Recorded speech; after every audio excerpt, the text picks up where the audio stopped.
Praise the lord. February ತಿಂಗಳನ್ನ ಮೊದಲನೇ ಸಮಯ ದೇವರ ಪಾದದ ಬಳಿಯಲ್ಲಿ ನಾವೆಲ್ಲರೂ ಕೂಡಿ ಬರೋಣ. ಆತನ ಶ್ರೇಷ್ಠಕರವಾದ ವಾಕ್ಯ ಧ್ಯಾನ ಮಾಡಿಕೊಂಡು ಈ ತಿಂಗಳನ್ನ ಪ್ರಾರಂಭವನ್ನು ಮಾಡಿಕೊಳ್ಳೋಣ. ಫಿಲಿಪಿಯರ ಬರೆದ ಪತ್ರಿಕೆಯಲ್ಲಿ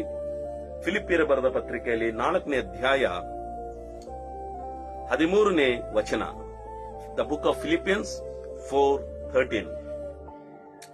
ನನ್ನನ್ನು ಬಲಪಡಿಸುವ ಕ್ರಿಸ್ತನ ಮೂಲಕ ನಾನು ಎಲ್ಲಾಗಳನ್ನು ಮಾಡಬಲ್ಲೆನು. ಆಮೆನ್. ಹಲ್ಲೆಲೂಯಾ. I can do all this through him who gives me strength. Praise the Lord. ದೇವರ ನಾಮಕ್ಕೆ ಸ್ತೋತ್ರ ಉಂಟಾಗಲಿ. ಪ್ರಿಯರಾದ ದೇವರ ಜನರೇ, ತಿಂಗಳನ ಮೊದಲನೇ ದಿವಸ, ಪ್ರಾರಂಭದ ದಿವಸದಲ್ಲಿ ಭಕ್ತನು ಒಂದು ತೀರ್ಮಾನದ ಮಾತು ಹೇಳಬೇಕು. ಈ ಇಡೀ ತಿಂಗಳು